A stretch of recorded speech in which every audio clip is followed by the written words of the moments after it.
रुपया अगर डीजल के लिए जा रहा तो सब आप सोचिए, मेरा किराया, बच्चों का फीस, ये सब मेरे को 500-600 में निकालना पड़ रहा साहब. इसीलिए बोल रहा हूँ बेहाल है. తెలుగులో ఒక్క నిమిషం చెప్పే ప్రయత్నం చేస్తా. ఇక్కడ ఆటో యూనియన్ సోదరులందరూ చేరుతున్నారు పార్టీలో అంటే నేను అనుకున్నా మరి ఆటోలో ప్రయాణం చేసి కష్టాల్లో ఉన్న మా ఆటో అన్నదమ్ములకి సంఘీభావం చెప్పడానికి, మీకు మద్దతు చెప్పనికే, రాష్ట్ర ప్రభుత్వం దున్నపోతు నిద్ర ఏదైతే పోతున్నదో వాళ్ళను మేల్కొల్పడానికి నేను కూడా ఆటోలో ఎక్కి ఇక్కడ దాకా వస్తా అని చెప్పి బయలుదేరిన. అక్కడ జూబ్లీహిల్స్లో ఆటో ఎక్కితే అనుకోకుండా ఆటో ఎవలది అంటే ఆయన పేరు మష్రత్ అలీ. ఈ మష్రత్ అలీ గారు ఎవరు అంటే ఈయనకు 2 ఏళ్ల ముందు ఆయన సొంత ఆటోలు 2 ఉండే. ఆ 2 ఆటోలల్లో ఒక ఆటో ఫ్రెండ్ కిరాయికి ఇచ్చిండు. కిరాయికి ఇస్తే ఆ కిరాయి ఆటోలో రాహుల్ గాంధీ గారు ఎక్కిండు 2 ఏళ్ల కిందట యూసుఫ్గూడలో. ఎక్కి ఆడికెళ్ళి 2-3 కిలోమీటర్లు తిరిగి రాహుల్ గాంధీ గారు మీకు ఇది చేస్తా, అది చేస్తా, అల్లం బెల్లం అని చెప్పి కథలు చెప్పి ఓట్లు వేయించుకునే ప్రయత్నం చేసిండు ఆటో సోదరులది. ఇవాళ ఏమైంది, నేను అడిగిన మష్రత్ని, మరి నీ ఆటో ఒరిజినలా కిరాయినా అని అడిగి, నాకు తెలియదు కిరాయినా నీదేనా ఓనరు అని అడిగితే, అన్న నా 2 ఆటోలు ఉండే, ఇప్పుడు 2 అమ్ముకున్నా, అమ్ముకొని రాహుల్ గాంధీ ఎక్కిన ఆటో కూడా అమ్మేసిన, నేను కిరాయి మీద నడుపుతున్నా. ఇప్పుడు ఇదివరకు కేసీఆర్ గవర్నమెంట్ ఉన్నప్పుడు నాకు కొంత లాభం జరిగింది అన్నాడు. ఏమేం లాభం జరిగింది అన్న, మా నాయన పెద్ద మనిషి, ఆయనకు 2000 పెన్షన్ వస్తుండే, కాంగ్రెస్ ఉన్నప్పుడు 200 వచ్చింది, కేసీఆర్ గారు వచ్చినాక 2000 వచ్చింది అన్నాడు. ఇంకేం లాభం జరిగింది అన్న, నాకు పెళ్ళై 6 ఏళ్ళు అయింది. నాకు పెళ్ళైనప్పుడు మా భార్య వాళ్ళ కుటుంబానికి షాదీ ముబారక్ స్కీమ్ వచ్చింది. నాది మా భార్యది కూడా జైరాబాద్ దగ్గర కోహిర్, కాబట్టి వాళ్ళకు వచ్చింది, వాళ్ళ కుటుంబానికి షాదీ ముబారక్ వచ్చింది అన్నాడు. పిల్లలు ఉన్నారా అని అడిగిన, 2 పిల్లలు ఉన్నారన్నా, ఒక చిన్న పాప, ఇంకో బాబు, 2 ఉన్నారు. మరి కేసీఆర్ కిట్ వచ్చిందా అని అడిగిన. కేసీఆర్ కిట్ కూడా వచ్చిందన్న, 2కి వచ్చింది. సో నాకు మీ గవర్నమెంట్కి వెళ్ళి 3 లాభాలు అయినాయి. ఒకటి, మా నాయనకు పెన్షన్ వచ్చింది, నాకు మంచిగా దందా నడుస్తుండే, నాకు పెళ్ళైనప్పుడు షాదీ ముబారక్ నా భార్య వాళ్ళ కుటుంబానికి వచ్చింది, నాకు పిల్లలు పుడితే కేసీఆర్ కిట్ వచ్చింది. ఇదివరకు 2 ఏళ్ల కింద నా పరిస్థితి ఎట్లుండే అంటే, నా 2 సొంత ఆటోలు ఉండే, రోజుకు 2,500 సంపాదిస్తుంటి. కానీ ఈరోజు పరిస్థితి ఏంటి అంటే, నా 2 ఆటోలు అమ్ముకున్నా.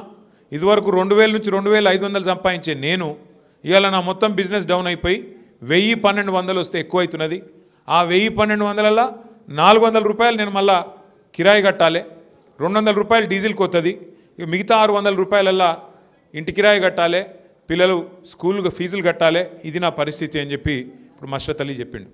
ఇవాళ మష్రత్ అలీ పరిస్థితి ఆయన ఒక్కడిది కాదు, రాష్ట్రంలో ఉండే 6-7 లక్షల మంది ఆటో డ్రైవర్ల పరిస్థితి ఇవాళ ఈ కాంగ్రెస్ ప్రభుత్వం వచ్చినాక కొద్దిగా కుడి కొద్దిగా ఎడమ అందరి పరిస్థితి అట్లనే ఉన్నది. ఏక్ నహీ దో నహీ, ఏక్ నహీ దో నహీ, 162 लोग, 168 लोग हमारे ऑटो चलाने वाले भाई आज तक खुदकुशी कर लिए. मेरे पास लिस्ट है, मैं ऐसे ही नहीं बोल रहा हूँ. इगो लिस्टू పేర్లతోని సహా లిస్ట్ ఉన్నది. 161 మంది ఆటో డ్రైవర్లు కాంగ్రెస్ ప్రభుత్వం వచ్చినాక ఆత్మహత్య చేసుకున్న వాళ్ళ లిస్టు 161. ఈ లిస్టు నేనేదో పేర్లు ఉత్తనే రాసేదో ఇక్కడ మీకు చూపెడతలేను. అసెంబ్లీలో ఇదే లిస్టు నేను రేవంత్ రెడ్డికి ఇచ్చిన. ఇంతమంది చచ్చిపోయినరు, అప్పటికి ఇంకా 100 మందే ఉండే, 100 మంది చచ్చిపోయినరు, ఒక్కొక్కలకు 10 లక్షల రూపాయల చొప్పున నష్టపరిహారం మా కుటుంబానికి ఇయ్యు, నువ్వు చేసిన అన్యాయం వల్ల వాళ్ళందరూ అన్యాయం అయినరు అని చెప్పి వాళ్ళకి ఇచ్చిన. ఎన్ని కథలు చెప్పినరు ఆ రోజు, ఏమేం చెప్పినరు మీకు యాదుకుండాలి. మీకు ఆటో సంక్షేమ బోర్డు పెడతామన్నారు, ఒక్కొక్కలకు నెలకు 1000 రూపాయలు ఇస్తామన్నారు. అది ఇయ్యకపోగా ఉన్నది కూడా వీకేసిరు. ఇప్పుడు నయా आपके लिए बोर्ड नहीं लगाए ना, आपको 1000 रुपया जो हर महीना देता हूँ बोल के बोले वो नहीं करे. अब ऊपर से क्या करे, जो केसीआर साहब आपके लिए शुरू करे 5 लाख इंश्योरेंस स्कीम, उसको भी हटा दिए.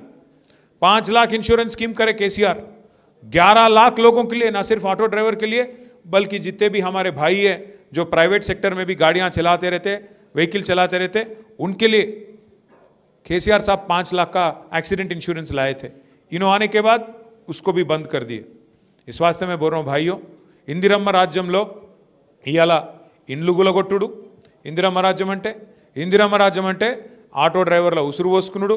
ఇందిరమ్మ రాజ్యం అంటే అందరినీ ఆగమాగం చేసుడు తప్ప ఏమీ లేదు. ఇక నాకు ఇక్కడికి వస్తుంటే ఇప్పుడే ఒక తమ్ముడు చెప్పిండు, ఏం నడుస్తుందా 2 ఏళ్ళకి వెళ్ళి అంటే, ఇవాళ తెలంగాణలో మీరందరూ मेरे को मालूम नहीं अगर आप वो सिनेमा देखे कि नहीं देखे, आहा ना पेल्लंटा बोल के एक सिनेमा आया था मेरे बचपन में, చూసుంటారు మీరందరూ. మా అక్కలు అహానా పెళ్ళంట సినిమా చూసిరమ్మా?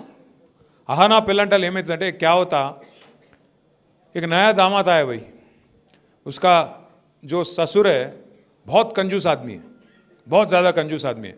इलेक्शन से पहले, शादी से पहले बहुत कुछ बोला मैं तेरे को ये देता हूँ वो देता हूँ, पूरा हथेली में जन्नत दिखा दिए। अब शादी के बाद उन्होंने ससुराल गए, दामाद, नए दामाद जाने के बाद उन्होंने बोला अरे मामा मेरे को, ससुर जी मेरे को चिकन खाने का मन कर रहा। मालूम है क्या करा उन? एक मुर्गी ला के लटका दिया वहाँ पे, यहाँ पे चावल डाल दिया, तू ये खा उसको देख, वही चिकन बिरयानी फीलिंग आता बोला। कांग्रेस का हुकूमत वैसी है। ఎట్లుందంటే పెళ్ళికి ముందేమో కథలు, ఇష్టం వచ్చిన కథలు చెప్పారు. పెళ్ళి అయినాక అల్లుడు ఇంటల్లుడు పోతే మామ నాకు చికెన్ బిర్యానీ తినాలనిపిస్తుందంటే ముంగట కోడిని ఎలాడదీసిండు అక్కడ. ఇక్కడ పచ్చడి మెతుకులు పెట్టి నువ్వు తిను, ఆ జూడు చికెన్ తీసుకుంటా తిను, మొత్తం చికెన్ బిర్యానీ ఫీలింగ్ వస్తుంది నీకు అని చెప్పాడు. సేమ్ టు సేమ్ ఏం నడుస్తుంది ఆ తెలంగాణలో అంటే అహానా పెళ్ళంట సినిమా నడుస్తుంది. ఏం మీ కథలు చెప్పారు? మొత్తం అరిచేతుల స్వర్గం చూపెట్టి కేసీఆర్ 2000 ఇస్తుండా, నేను 4000 ఇస్తా. కేసీఆర్ ₹1,00,000 ఇస్తుండా, నేను మీదికెళ్ళి తులం బంగారం ఇస్తా. నేను ముందే చెప్పిన అప్పుడే ఎలక్షన్లు అప్పుడే, తులం బంగారం ఇచ్చే బాపతులు కాదు వీళ్ళు, మెడల పుస్తల తాడు కూడా గుంజుకపోయే బాపతులు తప్ప వీళ్ళు తులం బంగారం ఇచ్చేవాళ్ళు కాదు, లంగలు వీళ్ళు అని చెప్పిన. అన్నట్టే ఇవాళ ఆడపిల్లల ఉసురు తీసుకుంటా ఉన్నారు. మీరు చూడండి, నెలకు ₹2,500 ఇస్తామన్నారు మహిళలకి, ఇచ్చిర్రు ఎవరికన్నా?